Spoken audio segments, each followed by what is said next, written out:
Malin Chenin Mousso, on est Dimashi Dumangoui, on est clé à Ronina. Donc maintenant, ni check ces blindo, mais on fait au Bemna Matani, Bawai. Donc Bawa Faramamba, on a tes chigron Bawa. Arrête la tête. Communé au Kumadala. Serang Kumatala. Faut être non. On est en gagne nous. On est zoalé nous. Phobie. Besoin est à banner. Ah? Bawa qui jofolo. Bawa zoate à ban. Donc oui, il faut le dire moi, on a introduction dans le. Beni Soroma, Malien Chemani Musuma, Demsen Makoroba, Malikoka, Malinika, Bega Soma, Folie, Big Machine Baina, and the Buafanafi. Adane do boame geren duman bal la tanton ni ma farin droite shi an geren ade nga dane do donc bi amena ni vidéo ke umno aklina di election mi temena résultat o boli ko kan mais yana nga dam ne folo amena opposition répond te joroy yani résultat ka proclamer ministère de l'administration territoriale fait aw la ka fetike dien fan be mana o fait dien be ka ko jo folo ministère de l'administration territoriale ga résultat o bo mais bi au diminuer dogo président et il va féliciter parce que cour constitutionnel ma résultat bon ama charia bateau ali président woro charia so so anga apmola zon fora zongo de ala la tege zon fora zongo de ala la tege zon kun folo zon ere di au folo de ake donc ore zon kun folo o zon ere di ore loi brûler a benyana ka be malon na fligo Soumaïla gaina Soumaïla te gaal balabu o de fo en fare dune ateka gaal balabu parce qu'il a fait l'inter Malin on reta fait. On a son tien massa soit là on a blé-blé-bas. Donc on a ta baba comment bibulu. Ah ne boulonné ni fo Soumaïla ka dese Mali banendo ala bo donc ale koni a se ka bla pela fanga ala ma di akama se ka Mali président ke ibita Buhari Keita Ibrahim Buhari Keita ibita fodi ini posenu nga ka obedima donc il bla pela Mali bi taka chuga muna pour que ambe ka se ko ke go ba nga wula bargon kolon wonne be kulungulu nga foi ta kono aka marsi ntam bwan jaka amadaga mirina klekele ami ngena ngo kama nyon ke bamako strati soro kuluguro strati soro région chi nango bega bo kama nga fengenge atsaka ke nga chokorba ngwali biganga bla pela nga muyo sabali amo ore ko toujours konte marsi klekele no o stranta na o yugo tana o jatketana ala re o siran blanc ne ala no kuma te no Mali beba on bolobi e mo ni mbo lu sera ka kuyi an ka jama te kuyi bi o kuma tala ne kelen ka jama mo ni mte 2000 personnes rebo on kelen an ne re kelen ka jama ka chani ni ne kelen wallahi ni ne ko ne mo la bo ka chani ni kuma te aw be farale no nga donc wa re kan ka jigila tige kabiri yoro la ka o re lafia an wona an joale no an agli sigile no iko ngom nyira na modi adane do faut pas fouetter non OK on bla kana baba fo an ve chancha oui di kuma bi bolo e be ne ko de kuma teta chabe ku bouton rouge digre fari toro roja ko mi Mali dame a marche ya Mali dame a marche chema na musumani demsini makorba mo befo fa be jamana ko ka ni ko Mali dame a marche an bifo fa be ga de ma me befo bon ni ko antene ta dagri ndala ko mi bora ka marche ni fonke an ga chokorba yara ko an ma ako ne ga demsenu ndenw ni mɔdenw mɔgɔ ko ne ibeka ni élection banna ay ta ka so akana bo parce que an ni mɔgɔ mulu be ka taa ɲɔgɔn na ni élection banna dɔrɔn k'u bɛna bɔ ka Mali fan bɛɛ minɛ k'u gagner ka sɔrɔ tiɲɛ tɛ non cɛkɔrɔba in wallahi bilahi ni hali ni waliju tɛ ala ka mɔgɔ ba don a ye ko in visé ka taa yɔrɔ min na a ma tɛmɛ yen kan an y'a ye tuguni élection banna o mɔgɔ kelen de kɛra ka bɔ tuguni ka Mali fan bɛɛ minɛ k'olu de gagner awɔ bon enfin ne wuti ne be communien de la me bangoni gen yorobu la nga bureau de vote 31 bureau de vote awo communien kono an de ka boni be an de ka grini be ni tira on e fe ka ko bana awo mais an ga bureau de vote la wallahi an ye ma ba wolonfla ni donni do anu ni ɲɔgɔn cɛ ma ba wolonfla ni donni communien kono plus de 7000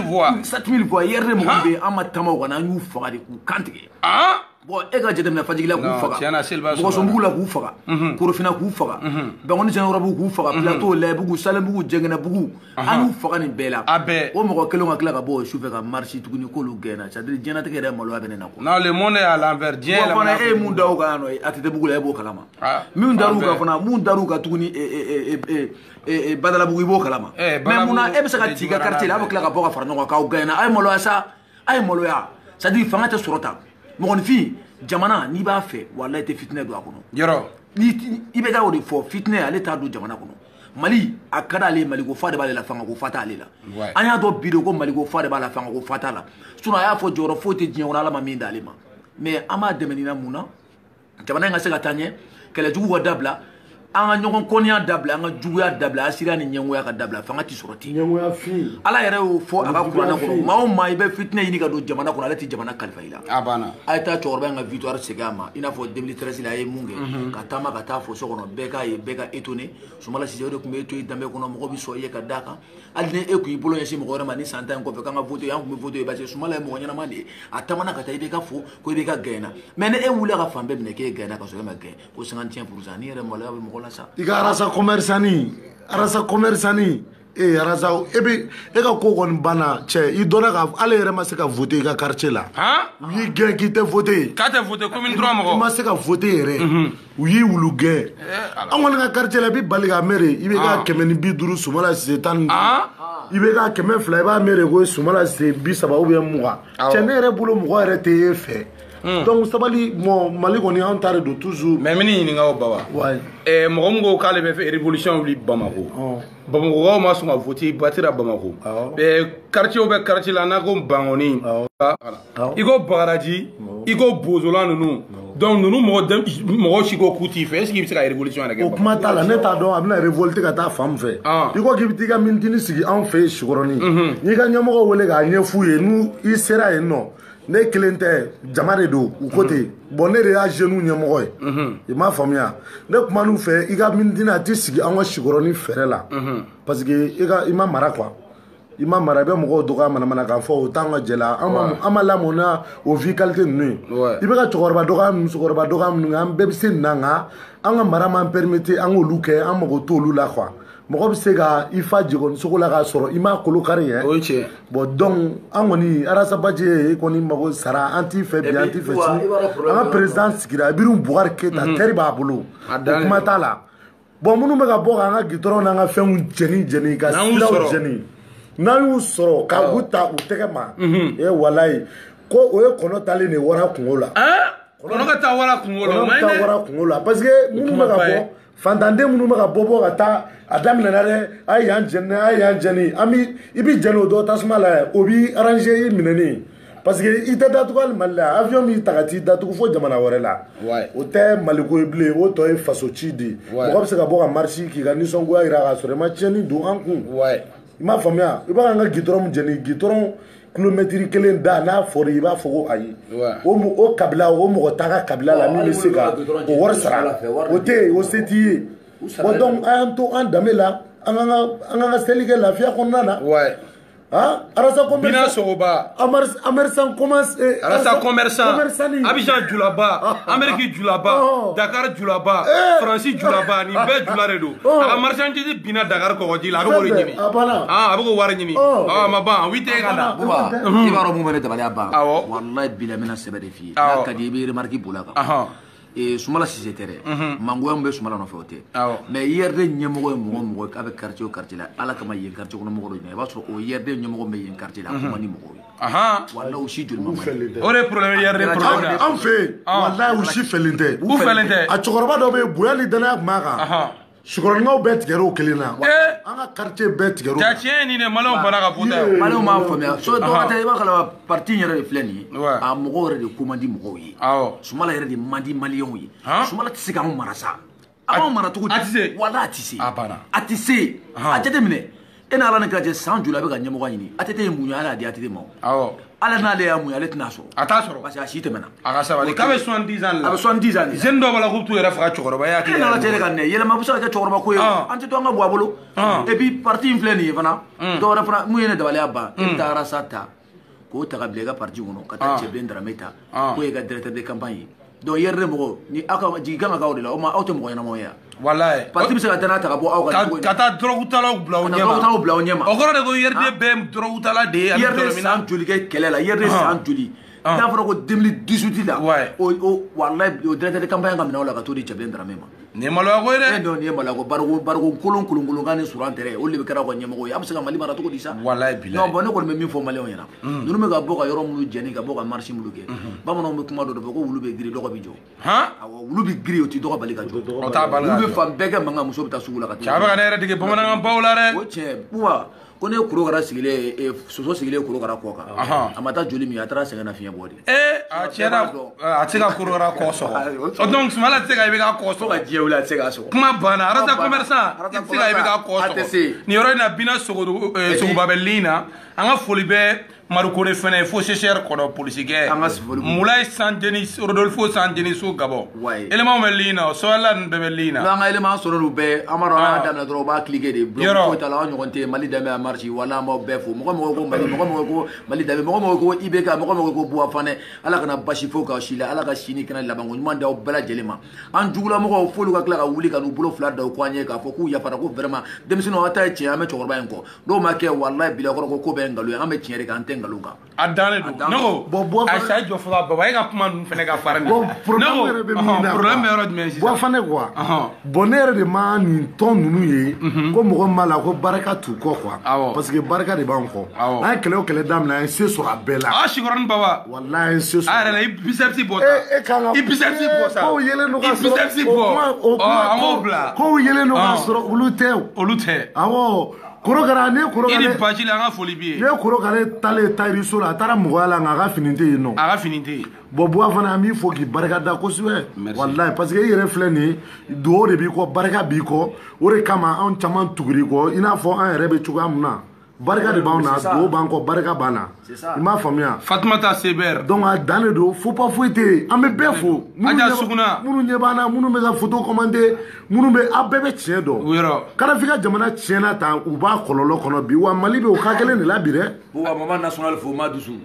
Traoré an ba an kana belebeleba et puis an ka Mali Danbe mɔgɔ dɔ fɛnɛ bɛ yen nɔ n'o ye Musa Kanatigi ye ale y'a den tɔgɔ da IBK la bi kɛra denwuli ye an yɛrɛ bila ka taa denwuli fɛti tɔ la sisan a dannen don Musa Kanatigi an ka foliba de b'i ye ɲɔgɔn tɛ Musa Kanatigi i b'a dɔn an bɛ mun f'i ɲɛna i den tɔgɔ da IBK la walahi IBK yɛrɛ don i den a bɛ Mali mara a dannen don IBK yɛrɛ de don walahi IBK kura ka fanga kura bɛ nalen IBK denni kura fana nana a banna l'homme perd jour bloc foyi tɛ yen n'an ka dannen don bon maintenant sisan an b'a ɲini maliyɛn bɛɛ fɛ jeunes surtout bɛɛ k'i hakili kɛ kelen a banna mɔgɔ si kana bɔ ka taa ko foyi la kana mɔgɔ si ka 200 ni 400 minɛ to i danbe kɔ i k'i fa n'i ba la i k'i bɔkolo layɛ i ka tiɲɛ na ye quoi i m'a faamuya bɛɛ ka to yen nɔ min gagnera o dɔnnen don fanga b'anw de la bi fanga b'anw de bolo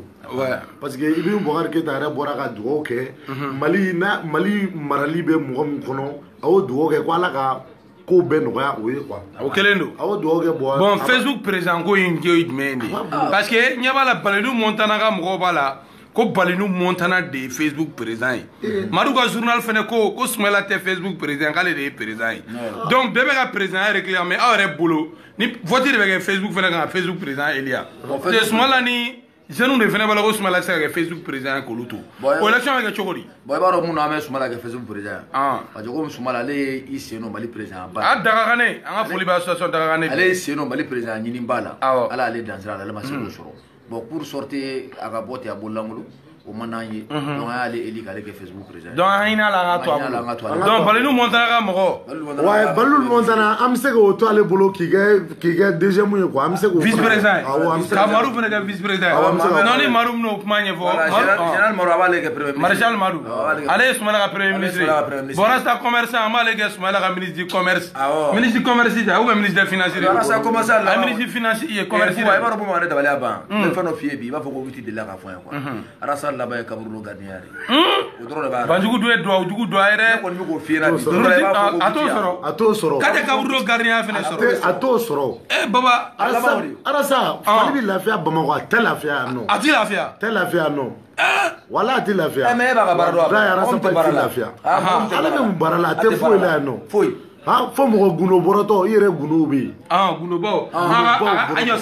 sa a ka piyeni parce que tilaba nin bɛɛ bɛ ka piyeni de kɛ piyeni ale de y'o créé diɲɛ kɔnɔ ale de ye senni bere o cɛ preuve bɛɛ bɛ mɔgɔw bolo nin ko in na hali b'a kɛ gloki a bɛ yen nɔ bon ala yɛrɛ y'a kɛ muso in yɛrɛ dɔn ko Rasta ko ministre des Insultes ne kɔni dabali banna ala y'a kɛ o muso in dɔnna o muso in dɔnna a y'a ka seri feerela mais paraît que Malitel ta bɛɛ ko seri ni dɛgɛ nɛgɛ ban bɛɛ b'a kalama i ye muso ka fɛn Rasta ka seri feere ko in seri feere la ko i b'a dɔn mun y'a kɛ tiɲɛ parce que aujourd'hui an ɲɛ bɛ mɔgɔ dɔ la Etienne Fakaba Etienne Fakaba b'u nɔfɛ o Etienne Fakaba ye min kɛ Sirimanajɛ na bɛɛ bɔra a kalama donc bamananw bɛ kuma dɔ fɔ ko ni fɛn fɛn wulu nɔfɛ o y'a den n'i ye fɛn fɛn suruku nɔfɛ i y'o den fa tɛ wulu la ka tugu suruku kɔ fa tɛ bakɔrɔnin na ka tugu suruku kɔ suruku n'a nɔfɛ mɔgɔ bɛɛ suruku donc Sumala ka nin jɛ in mɔgɔ filɛ ɲɔgɔn bolo mɔgɔ bɛ ka fɛn fɛn f'u ma a bɛɛ ye tiɲɛ de u jogo de don o bɛɛ jɛnɛkɛlaw de u bɛɛ jɛnɛkɛla de an y'a donc u si tɛ silamɛya fɛ u si tɛ silamɛya fɛ o la bɛ Sumala ka silamɛya jɔsen 5 fɔ a ye mun fɔ a dɛsɛra k'a fɔ bon Rasta yɛrɛ b'a fɔ k'a bɛ kuma kuranɛ kan a tɛ se ka a tɛ foyi dɔn kuranɛ la papaga a t'a dɔn papaga hali sunani o hakilitigi Madu la papaga cɛw cɛ kumana kuranɛ kan o bɛ mɔgɔw faw to yen aja suguna o bɛ mɔgɔw baw to yen parce que e ma kuma kuranɛ kan i kumana min kan i b'o dɔn i kumana pieni de kan i b'o de dɔn pieni a b'o dɔrɔn de dɔn pieni de dɔn Malitel balimaw o jɔ ne bɛna min fɔ aw ye Malitel da a bɛɛ ko ani Carrefour des Jeunes kɔnɔna mɔgɔ seri nɛgɛba de b'u la ani dɛgɛ nɛgɛba Rasta u bɛɛ to i ye mɔgɔw to yen Rasta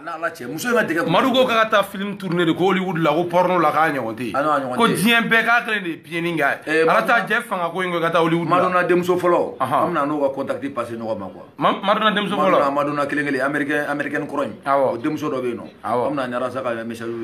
numéro échanger quoi vraiment o bɛ sɔn k'a dɛmɛ o b'a dɛmɛ bana kuma bana a bɛ taa ka sabaraw to yɔrɔ la taa ka sabaraw to yɔrɔ la n'a ka ceinture cɛ anw ma n'an ye farin tɔɔrɔ de ye dɛ ko n'u y'an ka vidéo lajɛ dɔrɔn u cœur de bɛ exploser an b'u bouton rouge digi de pap u bɛ sa mais u tɔɔrɔ la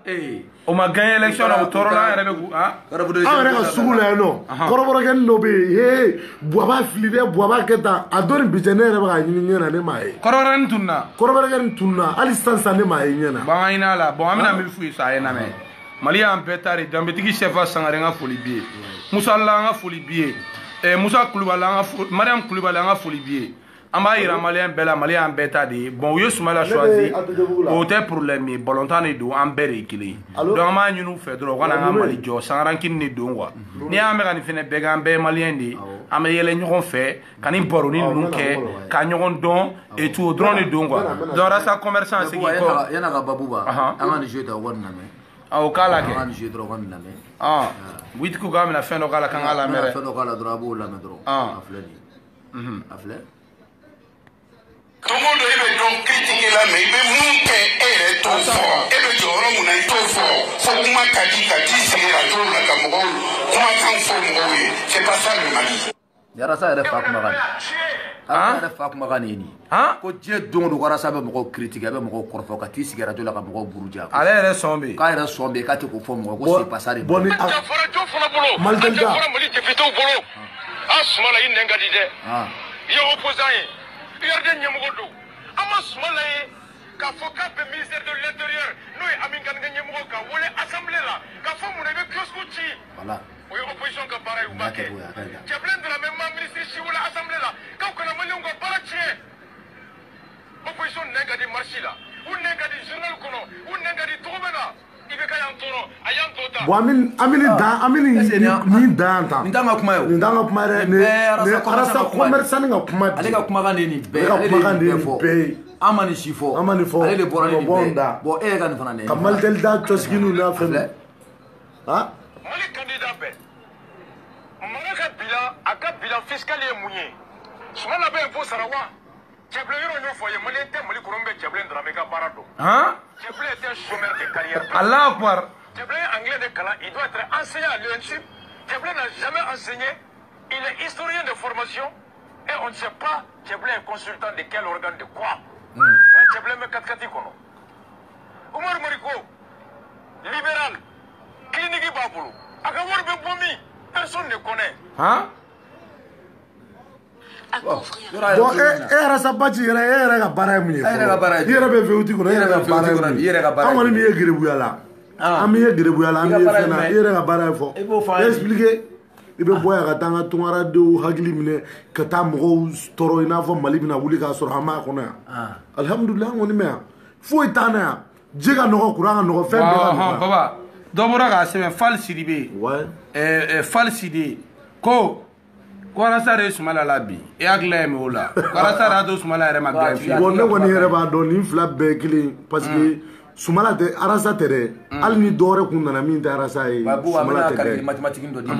a bɛɛ kelen awɔ n bɛna calcul mathématique dɔ d'i ma o la n t'a dɔn ni hakili b'a la 2013 la Sumala ye 19%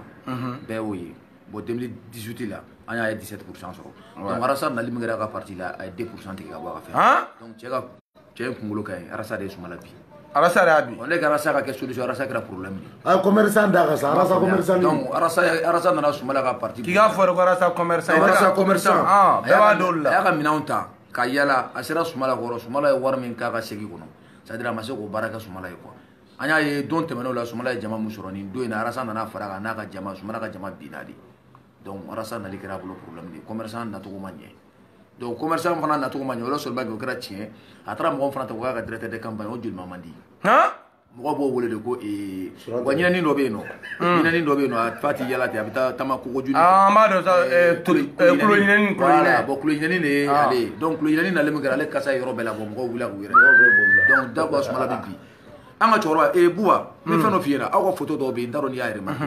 wallahi bila Buba bɛ ka kuma ni Ala de cɛ mɔgɔ mɔgɔ bɛ IBK ka photo la mɔgɔ mɔgɔ ko IBK ɲina mɔgɔ mɔgɔ taara IBK n'a photo ta k'ale bɛ IBK soutenir fɛn bɛɛ n'a cɛ n'i y'a mɔgɔ na a bɛɛ ye mɔgɔ jeliman di a bɛɛ ko ka di mɔgɔw ye a bɛɛ yeena ka di mɔgɔw ye c'est-à-dire mɔgɔ barikamaw hali n'u ma fɛn d'i ma hali n'u ma wari bu kun ka d'i ma u ka kuma i fɛ dɔrɔn a ka d'i ye IBK yɛrɛ ka jamakulu ba min bɛ IBK kɔfɛ ka ninnu dɛmɛ a ka ministre ni directeur ni fɛn ninnu e nana lajɛ ni mɔgɔ ninnu lajɛ ni mɔgɔ sanumanba ninnu Arasa ministre de porno aw fana nana artiste minnu jago artiste minnu fana nana ka na fara ɲɔgɔn kan ko Buwata bila ni artiste ninnu faralen ɲɔgɔn kan c'est-à-dire n'u ye dɔrɔn bɛ nisɔndiya c'est vrai mais n'i ye Sumala yɛrɛ photo ye ka Sumala ka mɔgɔw ye vraiment désolé quoi a tɛ briller a man ɲi an kana ɲɔgɔn nɛgɛ dɛ bon an kɔni bɛ min f'u ɲɛna komi seliba o sera ka ban donc Ala ka hinɛ Ala ka kaloba don nɛɛma kalo don donc sogo bɛna kari seliba sufɛ u ka taa Buwa fɛ yen u ka taa Buwa fo u ka fɔ Buwa ko tiɲɛ yɛrɛ la Ala y'a d'i ma tiɲɛ yɛrɛ la cɛkɔrɔba an ye juguya nka an tɛ se seli yafa kalo don ye non bamananw kuma dɔ fɔ ko namara tɛ kɔli sa o tiɲɛ i bɛ namara kɛ o t'i kɔli fɛn na dɛ bon olu ye namara kɛ k'a kɛ u kɔlila la mais ne bɛ fɛ k'i ɲininka u ka fanɛni banni n'u ka nɛnini ninnu a ye nafa ɲɛ u ye wala a ma nafa ɲɛ san 4 nɛnini a ma nafa ɲɛ a ma ɲɛ san 5 nɛnini a ma nafa ɲɛ ka cɛkɔrɔba janfa k'a kalabanciya k'a tigɛnzoya ka diɲɛ ko bɛɛ k'a la ka nkalon d'a la ka kuma sugu bɛɛ fɔ a ma maliyɛn ko a bɛ ka min fɔ nin si tɛ tiɲɛ ko cɛkɔrɔba yɛrɛ ka di anw yɛrɛ an bɛ taa an bolo d'a kan bon fana e delila ka kuma dɔ fɔ n t'a dɔn ni hakili b'a la i ko kuma o kuma bɛ ka fɔ Mali kɔnɔ ko si t'a ɲɛ ko Falo Dunbiya ko mɔgɔ ka bɔ dɔrɔn fo tɛgɛ dun wa t'u tɛgɛ da Ibrahima Bubakari Keyita kan k'o de bɛ solution ye k'o de b'a ban wa i y'a fɔ cogo min na a message taara an y'a mɛn mɔgɔw taara ka t'u tɛgɛ da IBK kan fana donc an b'i fana fo la i ka message dili ko ɲuman na i bɛ mɔgɔw bɔ ko caman kalama i bɛ mɔgɔw hakili jigin fɛn caman na c'est à dire aw ma se ka sunɔgɔ o de y'a to cɛkɔrɔba in garisɛgɛ ma bi ni Ala tun y'aw kɛ mɔgɔ salibatɔ ye k'a kɛ mɔgɔ sigilen ye k'aw b'a dabɔ Mali ko in na bi k'aw tɛ wuli k'aw jɔ k'aw sɛgɛw n'a damayira kɛ nkalon ni fɛn mun tun bɛ ka da cɛkɔrɔba n'a tun bɛ fanga sɔrɔ ok bon Ala y'a kɛ aw wulila k'aw jɔ k'aw sen n'a dɔngɔ kɛ ka taama diɲɛ fan bɛɛ ka maliyɛnw labɔ fili la wala y'a ka tiɲɛ bangera bi merci beaucoup donc an b'a fo même Sugunikura la an ka joba dɔ bɛ yen ko Lasa u b'a fɔ ale ma ko tonton basi tɛ ale yɛrɛ wulila k'a ka mobili ta ka taa a muso n'u ka du u ka kabila fɛnw bɛɛ bɔ pour que carte ɲinanko la ko o de ye kɛlɛkɛla ye ko ni ko kuma cogo t'ale bolo dɛ k'an bɛ taa bila a kɔnɔ de wa an y'a bila a kɔnɔ i b'i ka gagné premier tour la gagné deuxième tour la gagné fɛn bɛɛ la ne kɔni dabali banna Lasa an bɛ ka foli belebeleba kɛ walayi tonton basi tɛ bon i hakili ye mun ye u ka fanɛni bannikɛla ninnu jinɛ ɲɛmɔgɔ nɛnina ni fɛnw Ala ma sɔn k'u sago kɛ i hakili ye mun ye o la Ala tɛ se k'u sago kɛ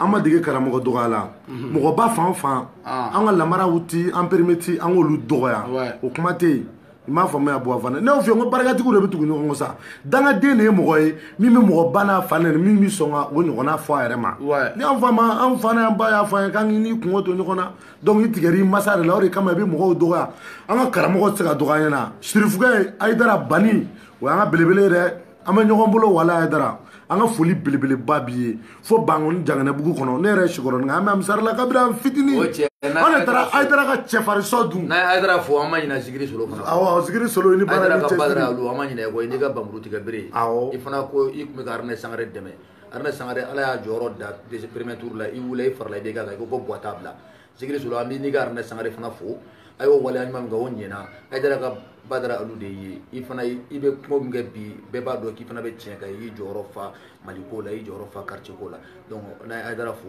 a bɛ foli kɛrɛnkɛrɛnnenya ka dɔɔni fana bila an ka Zikiri Soroba ye. Ok, bon ni ko ye bi video ye an b'a tigɛ k'a to a ouais bon baro dɔɔni dɔrɔn o tɛ foyi ye i bɛ ka sigi don invitation ba de bɛ a don Mali si tɛ baara kɛ walayi voilà an kɔni tɛ baara kɛ an tɛ foyi kɛ donc an kɔni toujours an lafiyalen yɛrɛ de don quoi an lafiyalen don ko dɔw bɛ taa u sigi Kuluba wuti k'u bɛ t'u sigi jumɛn kɔnɔ fɛrɛlen den bɛ t'u sigi u ka fauteuil kɔnɔ ah bi dun k'u fɛrɛlen den bɛ taama bi olu dérangelen den bɛ ka taama u fɛrɛlen den sigilen don ka an lafiyalen den don an lafiyalen den b'an ka diya an lafiyalen den yɛrɛ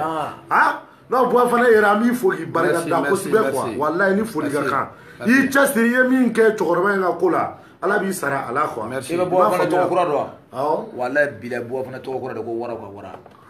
wara tɛ dɛ olu fana ka wara an t'a kɛ jara ye sɛ non a ka girin ni jara fana ye jaraw fana ka jara ayiwa ni ne kelen kɛra o bɛɛ ayiwa bloc t'a la dɛ Ala k'a nɔgɔya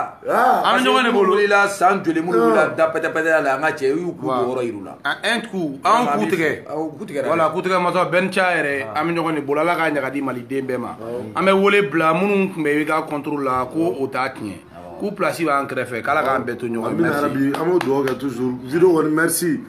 a dan de don an bɛ ɲɔgɔn bolo toujours heure bɛɛ c'est bon ouais